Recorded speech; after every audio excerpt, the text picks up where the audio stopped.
Welcome to One Voice Evolving Season 2. Our guest today is Marie Lachapelle, who is a seasoned executive, former consultant, risk management executive in financial and manufacturing industries.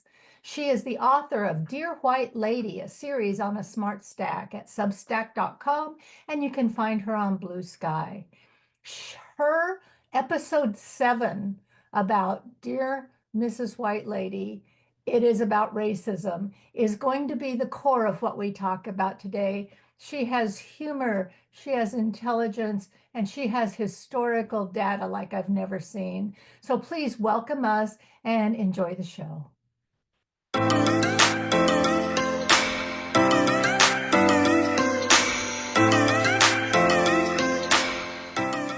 So tell me about Dear Mrs. White Lady, how that was born, and why Substack. Um, I'll answer Substack first because it's easier. Um, I listen to a lot of political uh, podcasts, mostly on YouTube. I pretty much cut off any of the networks. I just don't watch any of that anymore. But everybody always said follow me on Substack, so I'm like, I'm a little behind the curve here, Maria. You got to get up with the kids and figure out what's going on with this Substack thing. I'm like, this isn't so big deal. It's just a whole lot of essays, and they're deep, really, really well written. And I was like, wow, this is really more my form of what, if I want to get up in the morning and have something to feed my brain, this is where I'm going to go. And I discovered that around Christmas time, just this past Christmas, and started reading some people. I'm like, oh, pretty good thoughts. Might have a little thought to send back. But so that's the Substack piece, and it really just occurred, out of a natural growth and curiosity for me. Mm-hmm. And then the Dear Mrs. White Lady, it's really, I'm writing a letter to a neighbor who lives just across the way. I'm in a condo development here, and I see you. And I apologize. She had been helping me out last summer. My car had been hit in the parking lot. A delivery driver just smashed right in my back of my car. Anyway, had to take it back and forth to the body shop for estimates, repairs, and so on. And she had offered to give me a lift, and super, super friendly, nice lady. Someone you could just have a conversation with no on-ramp, just you can just jump in a conversation with her. And she had said to me, I'm really worried about the direction this country is going. And I was like, oh, I think I know where this conversation is headed.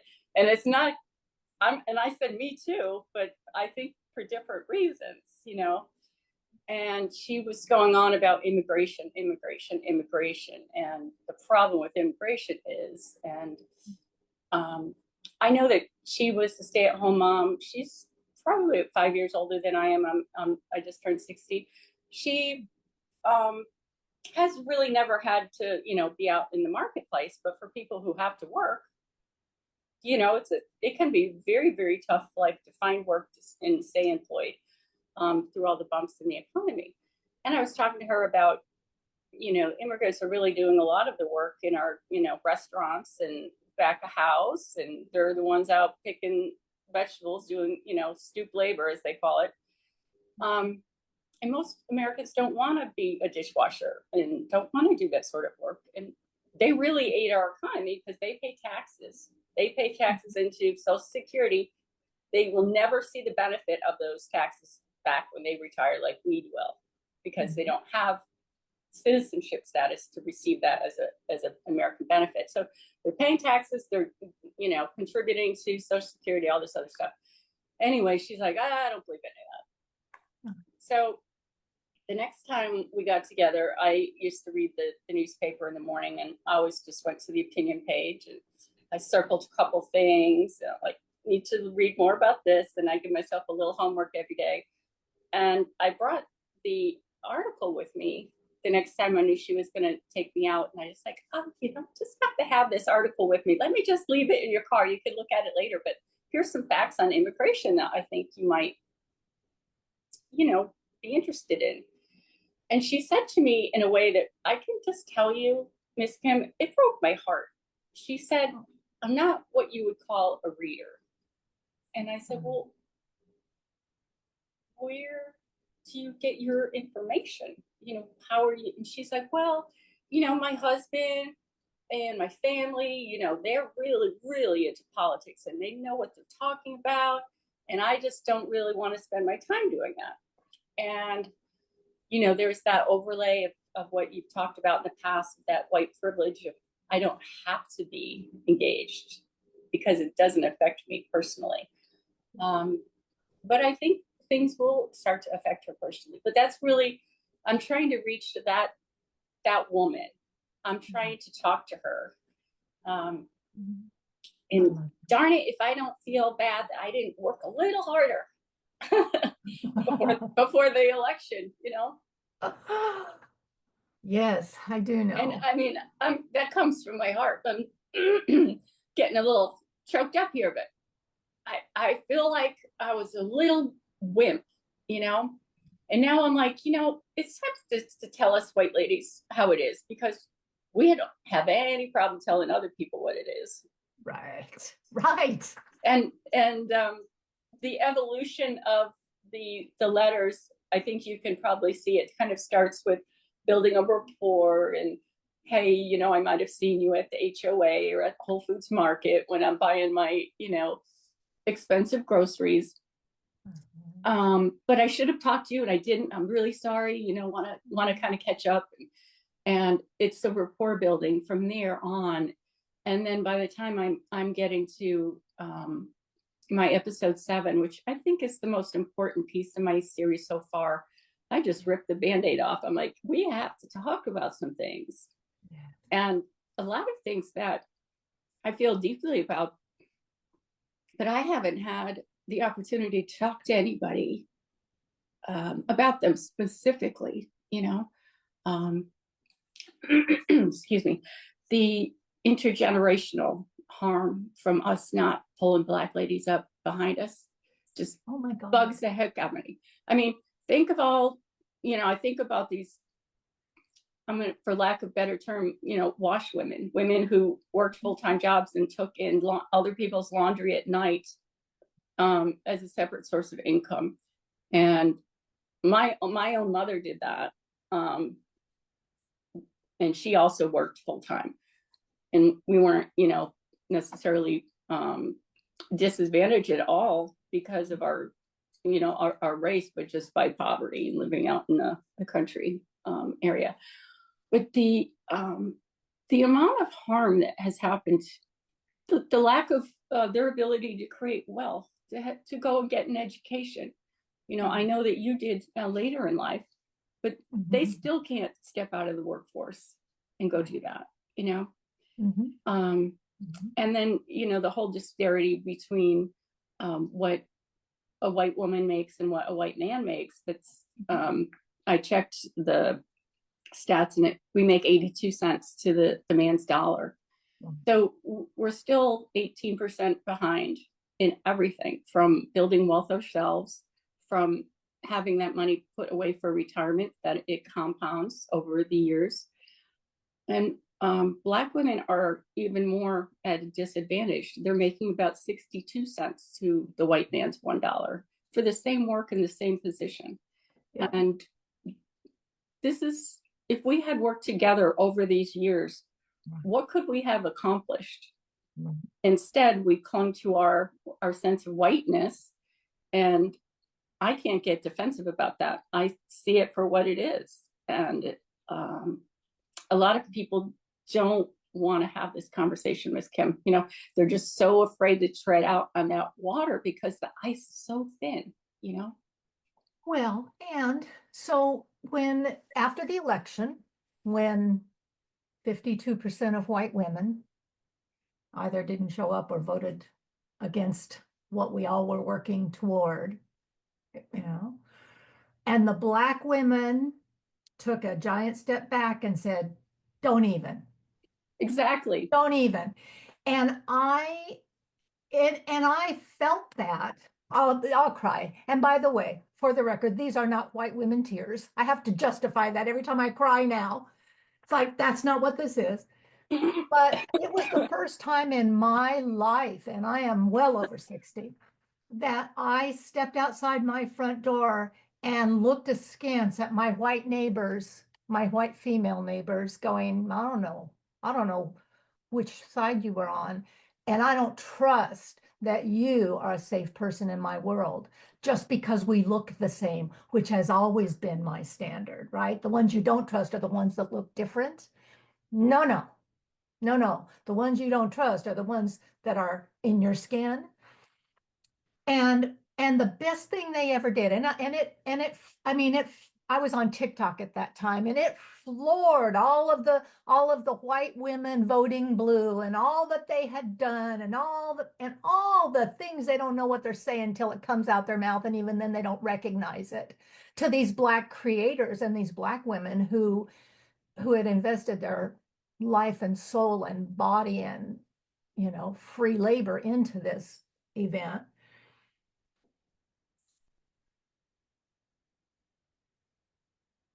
The best thing they ever did was step back and say, you all need to get your shit together. You white women need to learn how to police your own selves. You need to develop your own communities because you don't know how. You are so busy backbiting and fighting and making us the problem when you're the ones who didn't pull your weight. So when they say F around and find out, yes, we all are. We're all in the same boat. It's not everybody's fault, but I am way past the point of saying, but I am a good white woman. No, Yeah. no.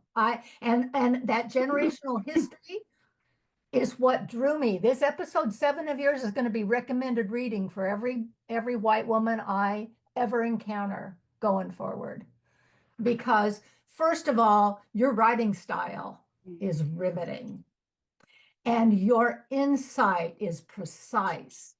And the depth of emotion that I feel when I read what you wrote moves me right into your scene. I can't believe you haven't written a book, but I'm sure there's going to be a book at the end of this series called Dear Mrs. White Lady. Okay. Well, I've actually been asked by another author about that, and I said, the thought of writing a book and editing blue lines. I worked in publishing as an intern when I was in college.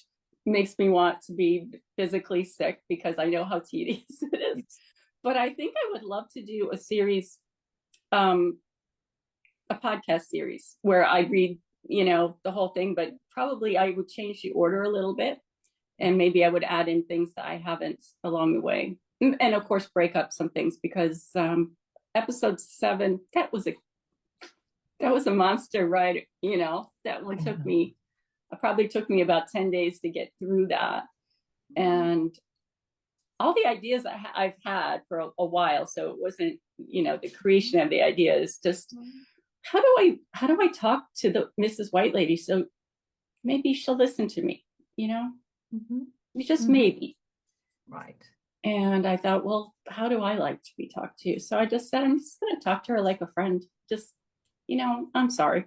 We should have had this talk earlier. And I'm sorry I haven't, it's like having to tell your best friend that their husband hit on you at a party or something. It's like, girlfriend, nobody wants to be the bearer of this news, but you need to know he's prowling around. And I just think that's the ladies' code, that we should always do stuff like that. But you don't always keep friendships doing that stuff, but I still think it's the right thing. So you had asked on your other podcast about people's journey and how they got to where they were.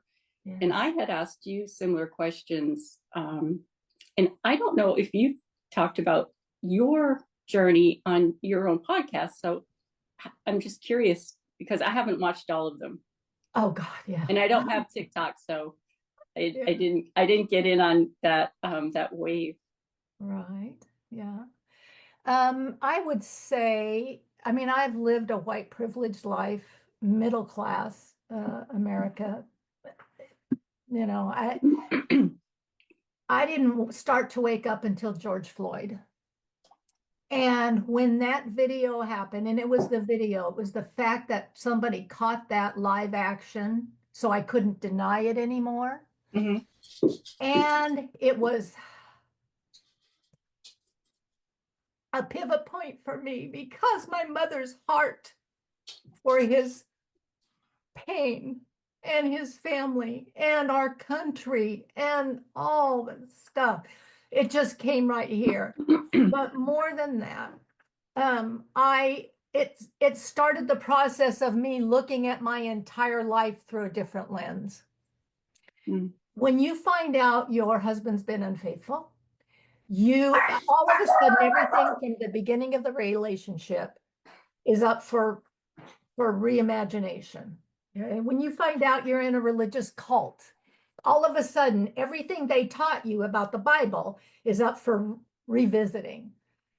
When George Floyd happened and those police officers did what they did, my husband of 22 years, the father of my 3 children, was a police officer in Las Vegas in our early years.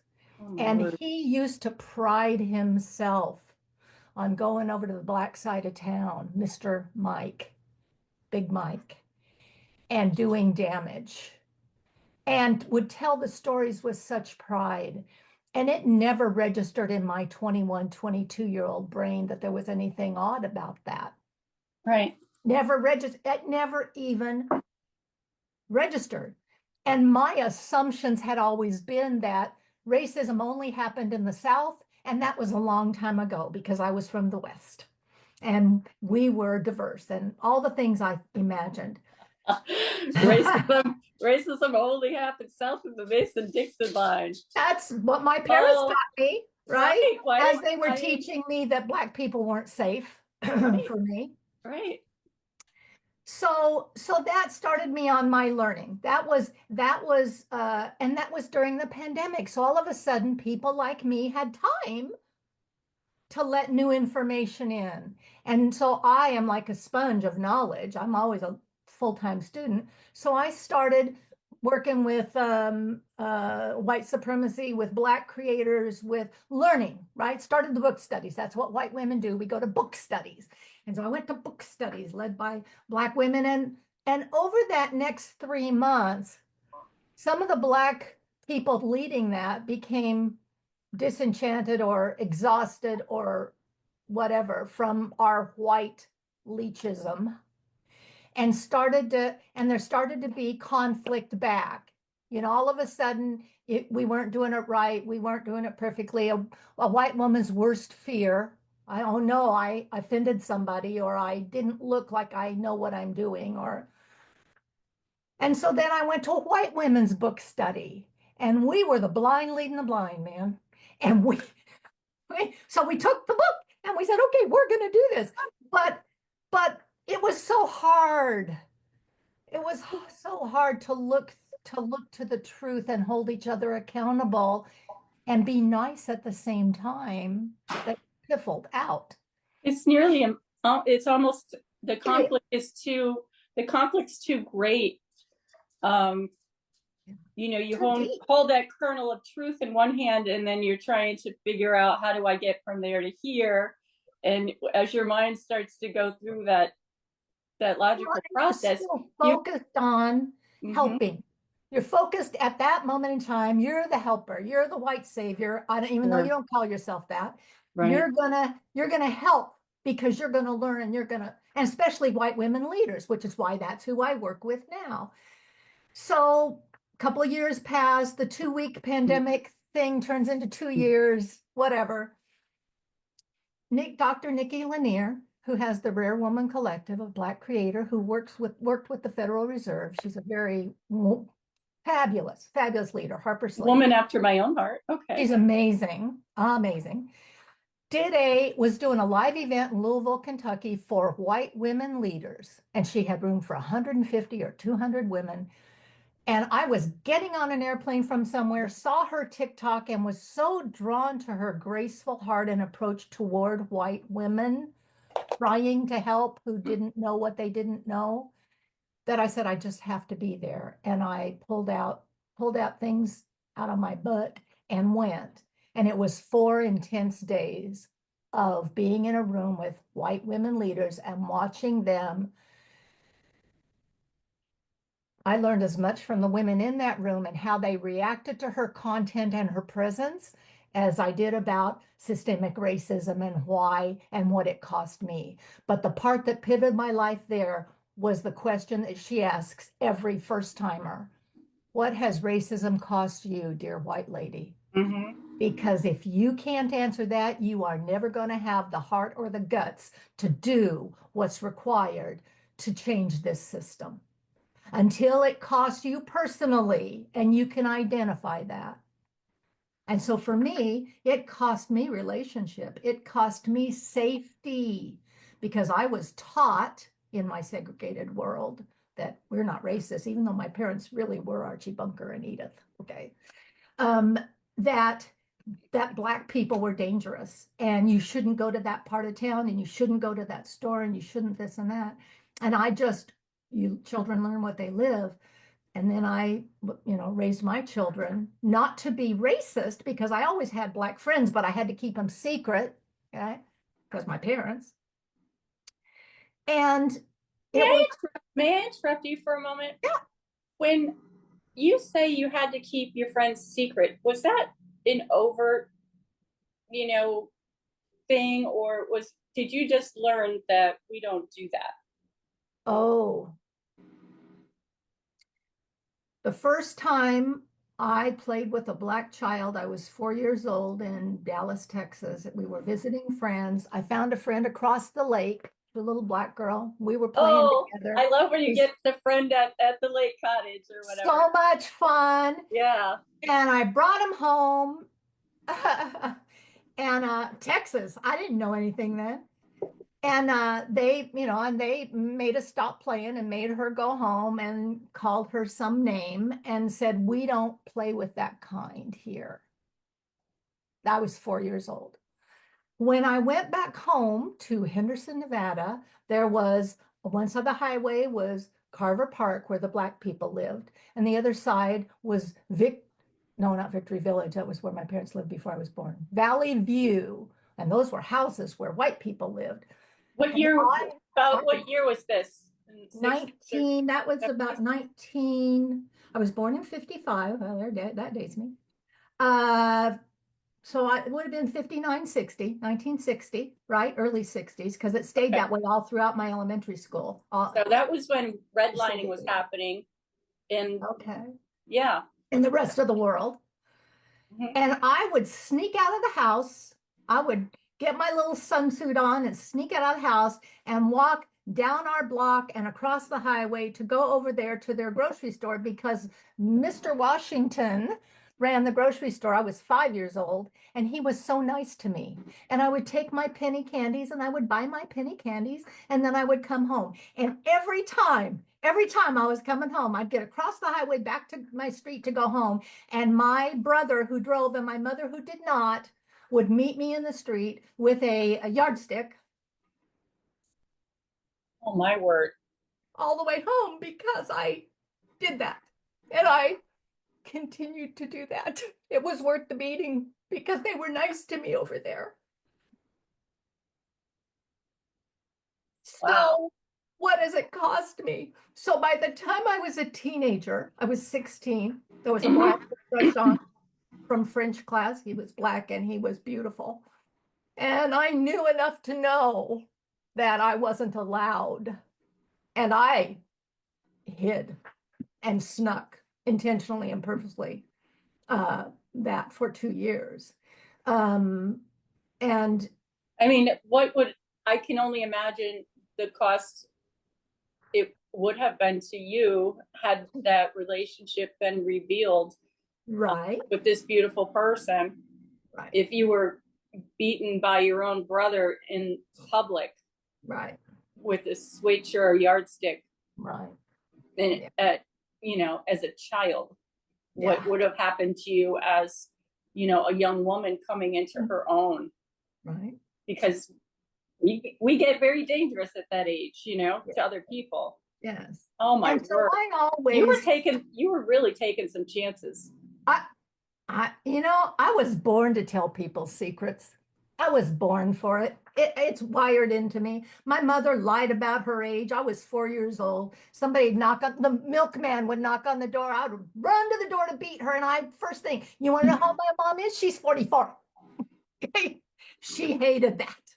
And the more she hated it, the more I did it because it's who I am. So it's how we've arrived. Anyway, so but my test of so I was never I intentionally, and I used to think I must have been adopted into this family because I was nothing like them. And I intentionally was anti-racist as you could be under the covers. And I raised my children not to be prejudiced, but their father was this police officer who was entirely. So they chose their path and learned what they learned. But my daughter, we were separated, we were divorced when my daughter was a teenager, my youngest, and she dated a black boy in college. And he he was beautiful. And she brought him home. And I was like, this is a test of are you going to walk your talk? Because I've Right. talked it to them their whole lives. How am I going to be now when she brings him in to meet me? And it was fine. I was fine. She was fine. It was good. His family wanted nothing to do with that. His family made them stop seeing each other. That was the first time I ever realized because it would derail his education and his trajectory of success in life to get tied up with a white woman. And I hadn't ever considered that. But that was the moment when we saw the difference between the children. My other daughter had this racist bent, and she couldn't believe that I was allowing that.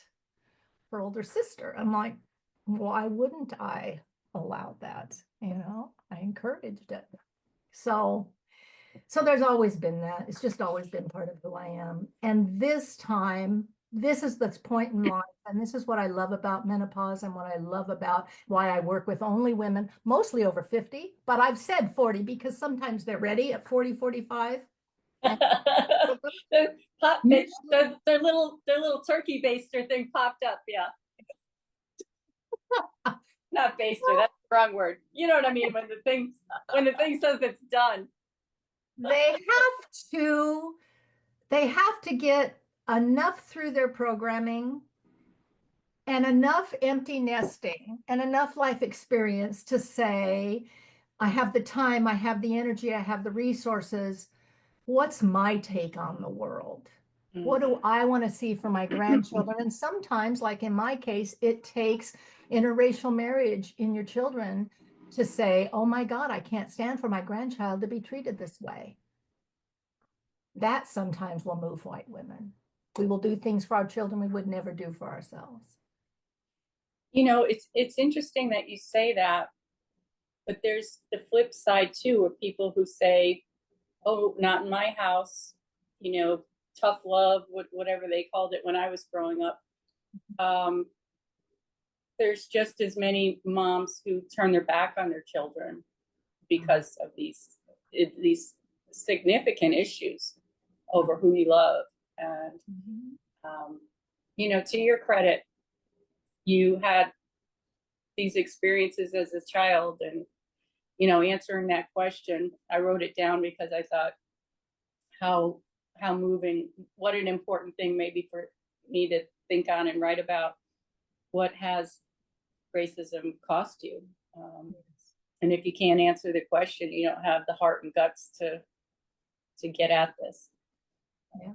Boy, you've had some really deep, kind of formative experiences that who would have thought so much later in your life, you connected all these things together. It's beautiful. It's almost like a poem, I'm not sure I did till you just asked me that question.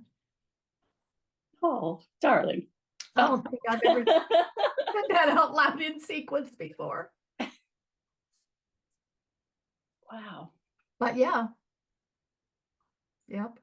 Well, this is what is so, I love the word awesome. So I'm going to say, this is what's so awesome about having conversation. The way Yeah. you have things structured, um, I appreciate how you let that ebb and flow happen naturally and give enough time to, still get, if you need 15 minutes of content, you can still have enough of that. Right. But Yeah. what a treasure you are, really. Oh, well, thank you. Well, all I do now is I take what I know I'm good at, which is putting the elephant on the table.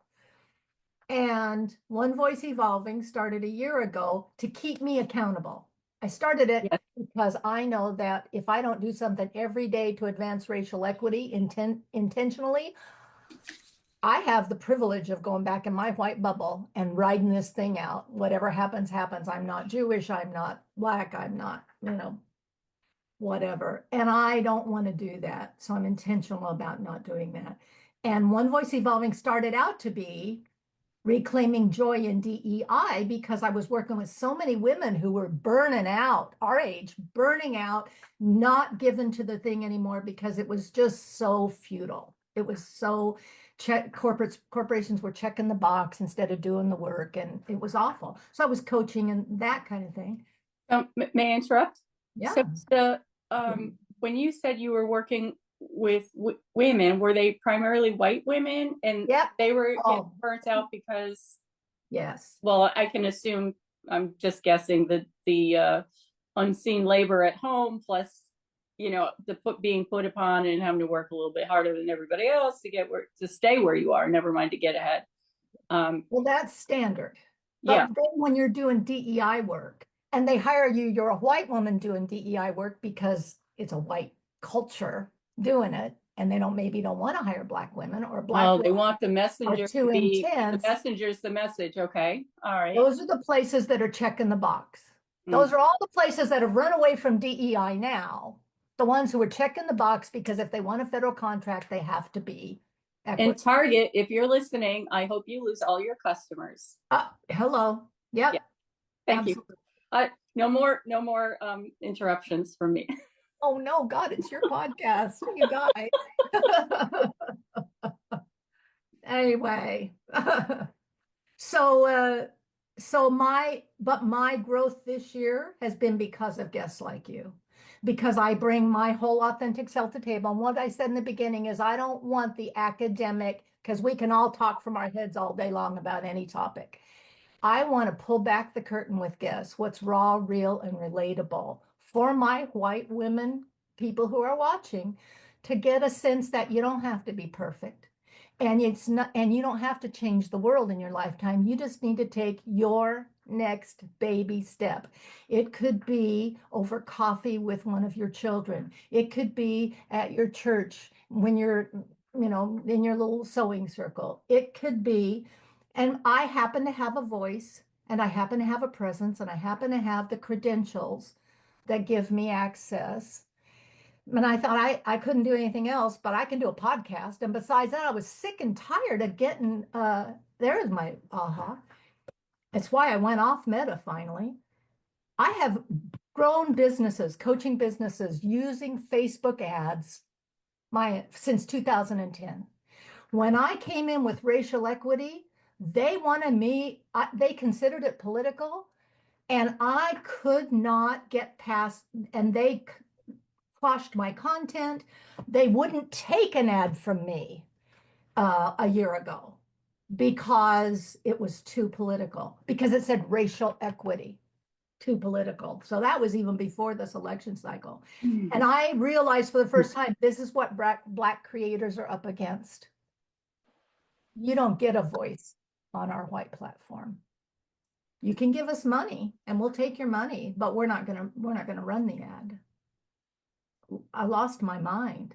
I've never been silenced like that since childhood, probably. And I lost my mind because don't tell me what to do. And so podcasting was the way, and Substack, why I'm on Substack, is the most authentic way I can get my voice out there to give voice to these other women. So season two was post-election, and season two is resilience redefined. And season three is going to be something else because I am much bolder, much braver, much more courageous, and people are responding. The quality of guests I'm getting this season, like you, are much deeper and seasoned and braver than I would have even attempted to ask to be a guest last season when I didn't know what I didn't know. Now it's your turn. I'm not sure what question I'm answering. Okay. About my Okay. story, you mean? Okay. Help me. How did I get here? I would love for us to wrestle real time if you're willing Yes. with that question of what has racism cost you? Because you've heard my story. Ooh, well, Is it personal? I'm recollecting a number of memories from childhood, and then all of a sudden I'm like skating ahead to when I was in college. So I'm in my mind, I'm thinking, why don't I have a memory of something in between there? So that all of a sudden is like a little bit of a red flag, because I was, I was in the bubble, but I remember my mother, and God bless her, she's still alive. Just saw her at Christmas with my dad too. He's 90 and she's 89, and they're just they haven't lost any of their get up and go and their get up and go, if you know what I mean. They just love to talk. But my mother didn't speak English until she was nearly 20. She was raised in a French community by her parents, were French immigrants. Her mother was Parisian, her father was Quebecois, and she didn't know anything else but, the Latin mass, and she went to school in French, and she did not experience like a good outcome when she finished school, because she couldn't find work. She became a switchboard operator and a secretary, and difficulty with language and learning, even though she's incredibly bright, incredibly sharp. But she wanted us to learn English at home. There were no Black people in our community at all, but there was the house down the street, the big farmhouse on the end that had the yellow dog out barking that never was, taken care of, or never seemed to, be fed or looked after. And they had a Confederate flag out over the front of their porch. And I remember us driving by in the station wagon. We had that old, ugly paneled station wagon. When my dad got a little more money, we had a blue station wagon. But she said, don't ever go to that house. And the way she said it to me, I felt like, oh boy, there's something going on there. Now, I didn't understand anything about racism. I did not know anything about what that flag symbolized, only that there was something there that she was really afraid of, and afraid of for me. And, I'm like a little white kid, like I went everywhere. I slept out in the snow in the winter. I went everywhere with my dog. People were hunting. I was always making sure I was wearing orange, I had free reign out in nature, but I really didn't understand it until I was much, much older. And when I jump ahead to my experience in college, I had received, after years of being unseen as a gifted student, I had received a full scholarship to Mount Holyoke College, which is a women's college in Massachusetts. It's relatively prestigious. A lot of people here in the South have never heard of it. It's not Harvard, Yale, but yeah, it is. Kind of is. Yeah, it is. but it has such this wonderful legacy. The thing that I really glom down to is their legacy is they produce women who go on to do great things. And one of the scholarship program I was accepted into was called the Frances Perkins program. And Frances Perkins was the first woman ever to serve in a presidential cabinet. She was the one who created all the New Deal documents for FDR. She traveled around the country. She looked at the poverty. She looked at what could be done. And through, he signs the pen. Thank God he did. But through the eyes of a woman, this stuff happened. So it gave me a great sense of encouragement that my life was going to take a turn for the positive, and that I also needed to remember I had to give something back at some point. Mm-hmm. Not sure what that thing would be, but knowing that, someday somebody's going to come ask me for something, and not in a quid pro quo kind of thing, but just, be cognizant that, to those who have received much is expected, right? And I had this young friend, Timbali was her name. She was Black South African, and she lived, I'm not exactly sure of her township, but it was like 50 miles outside of Soweto. So not in a larger village, but routinely these men would come through her village and do God knows what to the women, steal the children, and never to be seen again. And this one day, he came through to her house, and her older sisters were not there to protect her. And she had a very, she just had a fierce, inner strength. And he was talking to her in her language, in her dialect, and she refused to speak her own language to him. And that act of defiance cost her a beating. And she said, to this day, I do the same thing all over again.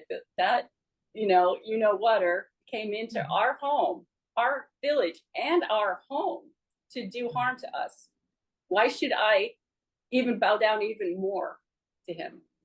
And I was like, my God, I've never in my life had to deal with anything that difficult. We're afraid to sneeze in church, right? This woman has, has gone through so much. And I think I was about 20 at that time. She probably was 17. So this probably happened to her maybe when she was, 12, 13, 14. And it just opened my eyes to things that, maybe I could learn a little bit more. And I signed up for, it was the first year they were teaching African-American, is what they called it, African-American literature, introduction to. And I was like, oh, maybe this would help me kind of expand some things that I'm not even aware of. And of course, love and literature.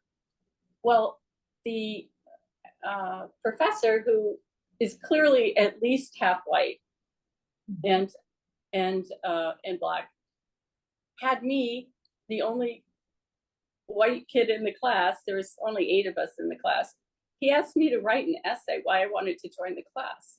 And I was like, well, that seems like a barrier too far, thank you, kind sir, But then I thought about it, and I was like, just suck it up. You want to take the class. And also, maybe he's trying to teach you a lesson that this is what Black women have. They have to work a little bit harder to justify why they're even there, to get their seat at the table. And the lesson, I took the lesson. Nobody had to explain it to me. I figured that out. And I went on to really read some of the most important works, The Invisible Man. I read Zora Neale Hurston's Their Eyes Were Watching God, The Bluest Eye with Toni Morrison, all these books. And I never would have read any of this I was reading Paradise Lost and Milton, and I had a class in meta discourse and from Aristotle to Plato. And, I was all in this esoteric stuff. And I really, really was struck by one book. It was called The Street. And I'd forgotten her name, and I looked it up this morning. It was Ann Petrie. And she talked about, I think the opening line might have been, the street has eyes. And the whole book was really about the sexual brutality focused on Black women, especially Black girls in their own neighborhood, and racism and classism. And that you're always being watched, that you're not free at all, even with your own people, And then I came across the other day, yesterday, I think, with Zora Neale Hurston, kinfolk aren't my skinfolk aren't my kinfolk, Yes.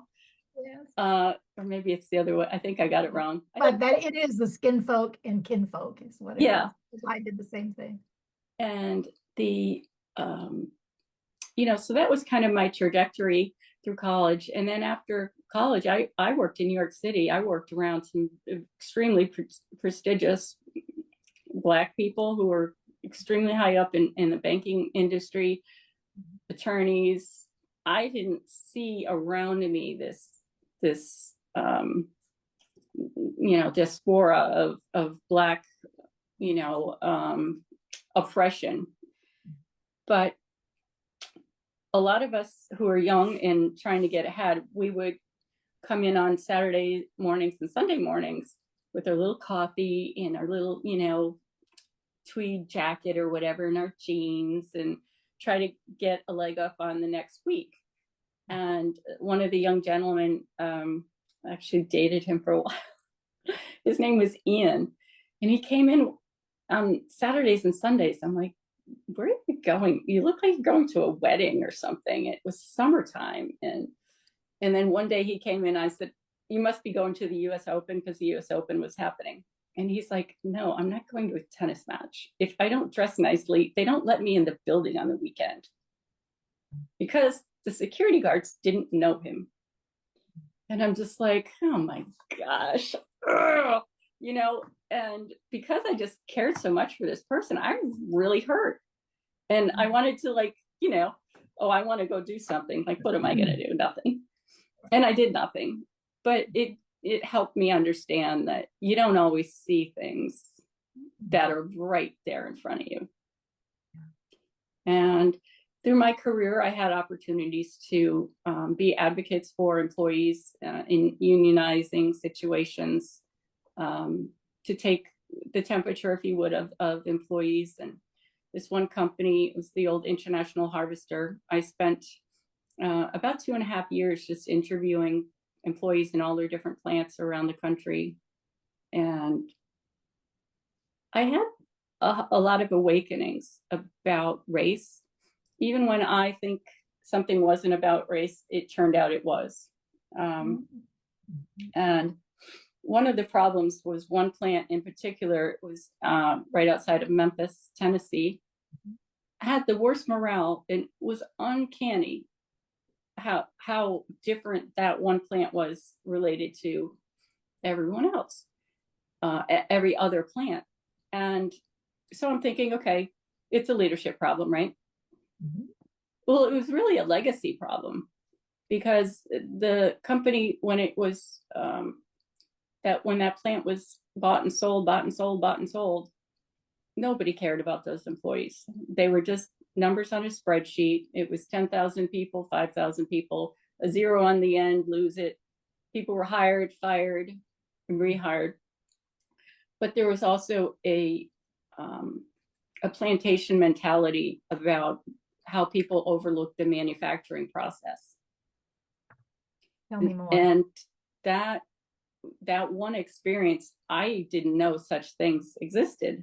And this was back in, she was 2000. And when I reported back to management, I give big board presentation and because I was an outside consultant and there was oversight from the board, they also wanted to read my materials. And when I got to this part of the communication, I hesitated and I said, some of this may be hard for you to hear, and kind of gave my perspective. And the CEO looked around at all his, like, sideways, like side-eyed, and not in a good way. Like, which one of you guys is responsible for this crap? Because I'm being embarrassed here and I don't like this. And his embarrassment turned to kind of a fury over the next several months. And I worked with him. We went in that plant 3 times a day, all 3 shifts for a week at a time. He ate with them. He drove his own car, put his own gas in his rental car. Sometimes he'd go to the plant without me, which I used to find funny, because I was like, you own the, I'm not own the company, but you're the CEO, you can do whatever you want. You don't have to apologize to me. But he really got angry about it. And I just like that quote, if you don't know what you've lost from it, you don't have the heart or the guts to do the work. He did, he did. He took it seriously. And that kind of was, I think those are kind of the turning points, I think, that really focused me on what I'm not aware of. And then when I began teaching, I had so many student athletes who were Black, and they were there on merit alone, because just because you got a scholarship to play football or basketball does not mean that you can keep your scholarship. They have to get the grades and everything else. And boy, did they work hard.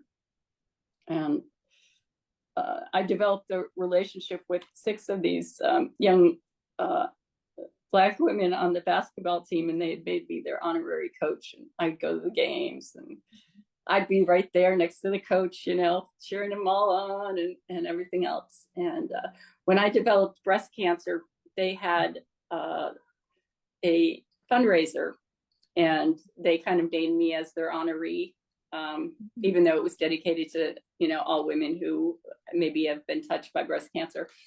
And it was just so moving, because they did this whole video montage, and it was in this, in the basketball stadium. And I was like in tears. I was just broken down by it. It was just like, people care so much, so very much. And then after that, I went on, even after I stopped teaching, because I didn't return to work after that, but I went on to speak at their ongoing fundraisers. They kept going with it. And, year after year after year, I was doing that. And since I moved out of state, I haven't been invited back. But also, all those ladies are on their way in their careers. They're already out in the world, But when George Floyd happened, I reached out to them each individually and just said, I'm sending a letter to all the girls, but I just wanted you ladies to know that I'm so sorry about this murder in plain sight. It sickens me. It's not what our country should be about, and yet here we are, and said, if anybody wants to reach out, just, call me or text me or what have you.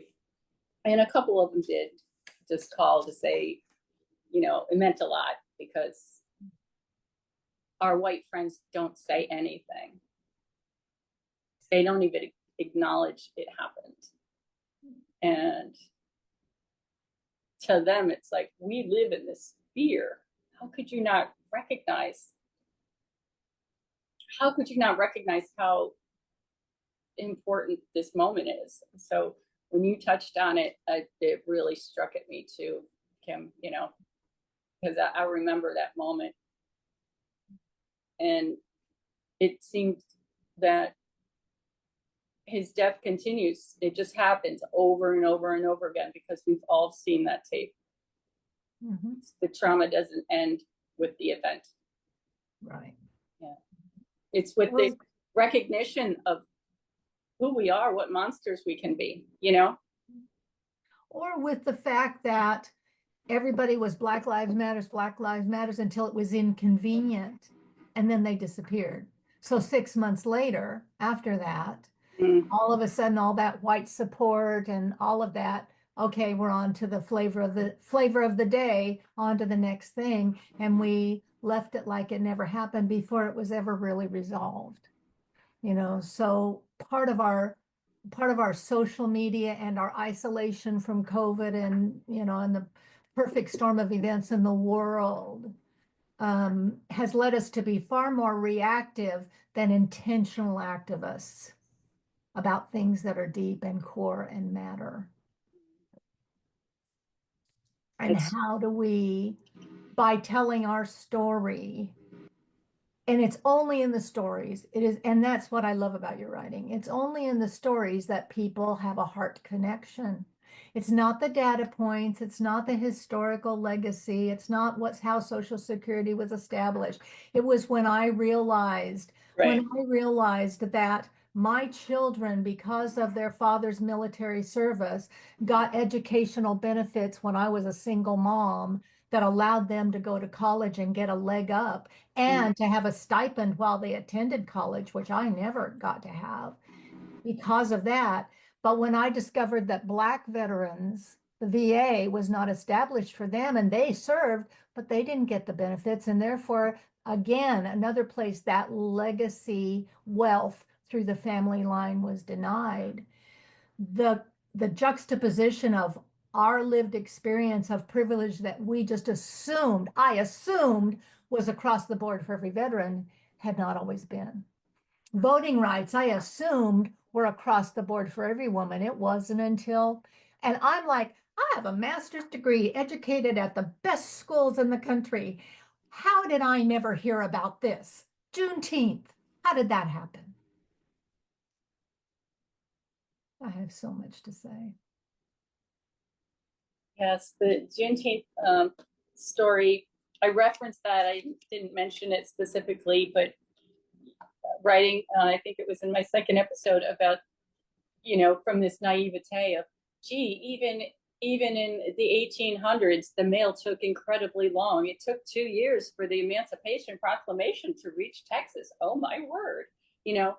Um, and that was really what the whole Juneteenth was about, is when they finally were given release of their Yes. captivity, brutal barbarism Mhm. of their lives. Mhm.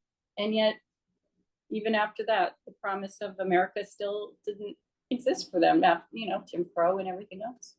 Mhm. Right. And history is whitewashed off the books. It never happened. It never happened. It never happened like that. Yeah. No, nope. One of the things I love about Substack is I can find some original source articles back from 1700s, 1800s from the newspapers. And a lot of the content that I get comes directly from those little squibs that I find. And there's no whitewashing the truth of 600 people came to a hanging on a Sunday and ate deviled eggs, lemonade, and had whiskey was passed around. And the horror to me of, this is what people did for fun. Right. They're all sociopaths, is what I'm thinking, right? I mean, seriously, this is what you go do? Yeah. What is wrong with us? And it was an institutionalized method of scaring the bejesus out of people who were of color, and also anybody who wanted to be an activist. You're going to be hanging from the tree next to them. Right. And it's just so sickening to me that this occurs.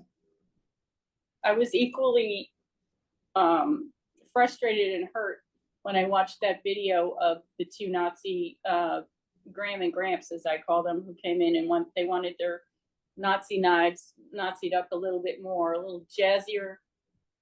They wanted some more Nazi emblems put on them. And I imagine it was probably for a gift or something to somebody. So who would they gift it to? Children, college age children, or teenagers, or what have you? And the fact that the gentleman who owned the shop wouldn't do the work, I think he said, I ain't doing no Nazi shit. I could denazify it, but I'm not going to re-nazify it. And I went through and I just thought, for several days, I just thought, Kim, of all the things that they lived through, they've got to be older than me, probably by 10 years. They've had to have gone through all the things that I listed, after the World War II. They would have known about the concentration camps. They would have known about white supremacy. They would have known all these things. And yet, life in their 70 years, nothing broke through. Nothing. How can that be that we walk amongst these people? Yeah. Yeah. I think part of it is they didn't have access to mobile news. They had the You're too kind. They had the It was reels the in front the page. movie It was theater. the front page of every newspaper. Well, I had to read, right? We're back Yeah. to You were yeah. young. You were younger than that, though. You were probably 5 years old. You weren't reading newspapers yet.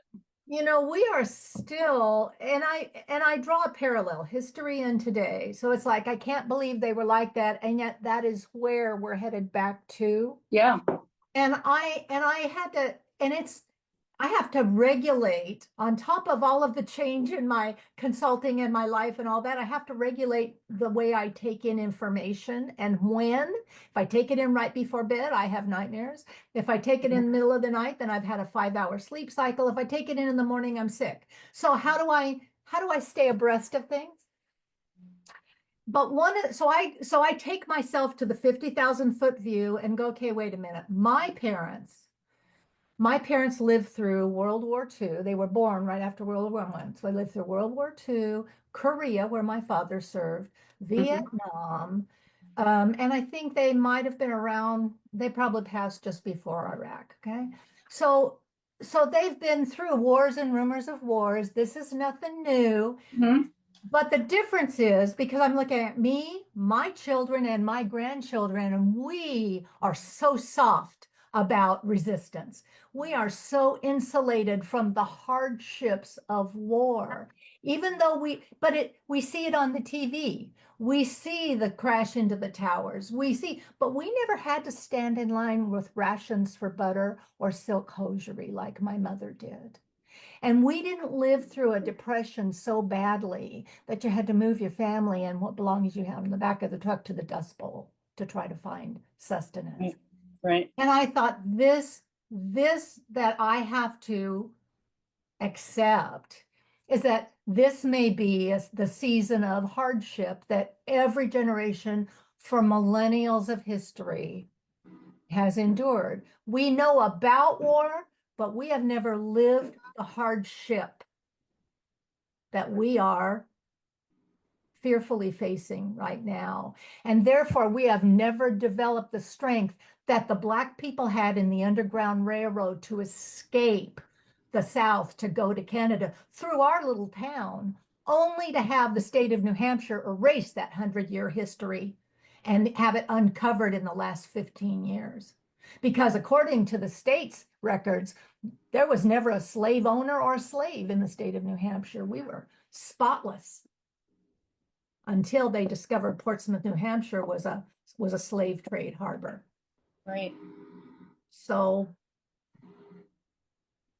I'm looking for resilience for women, white women who have never experienced that kind of hardship, who've been able to go to their bubble, who now are being forced to feel and see and look and live differently than they ever have with no historical context. To bring that historical context in and say, women abolitionists were a real thing. And it's the reason the Underground Railroad succeeded, because they had the heart and the soul and the strength to influence those white men who were making the policies, whose husbands were senators, while they had a safe house on the railroad train, on the main road.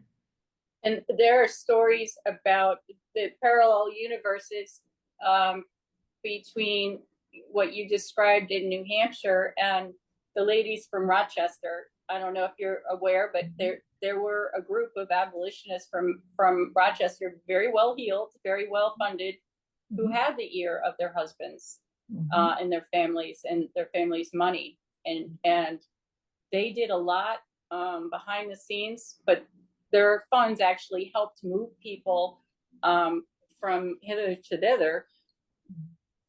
But that was courageous in and of itself. And they stepped out of their bubble. Yeah. We have, as all these things that we've talked about. Last summer, I couldn't bring myself to tell my friend, my acquaintance, that she was wrong. Everything was just, oh, I don't want to hurt your feelings, and maybe you want to read this article, and I'm not really a reader. And how fawning we've been about this, and that bothers me, because I know that I couldn't change the world, but maybe I could have changed a corner. One, I use the starfish analogy. Oh. Throwing all the starfish back into the sea, this child and this guy saying, you're never going to save all of them. You're never going to make a difference. And the kid picks up one and throws it in the sea and says, made a difference to that one. Yeah. All right. That's me. One voice evolving. And we've moved from the singular to the collective. And as we move to the collective, resilience is our stage 2. What do you offer to women to be resilient in this time and find their voice differently than a year ago? Well, it's funny that you would ask that question, because I give talks on this topic. And the teaching that I have given previously to this past election has been that you need to create a strategy of resilience for your life. That means your fellow sisters, your friends, find the people who are going to be your touchstones. And I gave examples through, about my life and when I needed those people. Nobody said, this is really important. They knew when I said, I need you. I'm on the next flight. Yes, I'll come, but the difference now with the resilience is we have to learn that we don't have glass jaws. We can pick ourselves up, and we need to get, for our own dignity, we need to get to the next place. And everybody has to do it in their own way, but do something. And that I think doesn't sound like resilience. It sounds like action. But when you look at it on the other side of 5 years, it'll make you feel better that you were able to survive through all of that because you took action. It's a present to your future self, Perfect. It's been my pleasure, Miss Kim. Thank you. It has been my absolute pleasure. And I just don't know that I'm not going to make it up to where you are one of these times I'm in Georgia. Well, I can, get in my little car. It has a little steering wheel, and I'm only an hour from Savannah, so I'm not sure where you are. But if I can come see you and bring you flowers or something while you're doing all your work, or maybe bring you some Chinese food or something, I'll be happy to do that. Let's look for a midway point. Thank you for your time. It has been glorious. It's been my pleasure. You're honoring me so much with the invitation. And I look forward to watching more of your pieces. Good. And I'm waiting for the book, but your Substack is stellar. I can't emphasize it enough. So I'm gonna. Wow. Well, you touch me. I have I have my own feelings that I think, it's pretty good. But it's so nice when someone else has the kindness to say so, Thank you.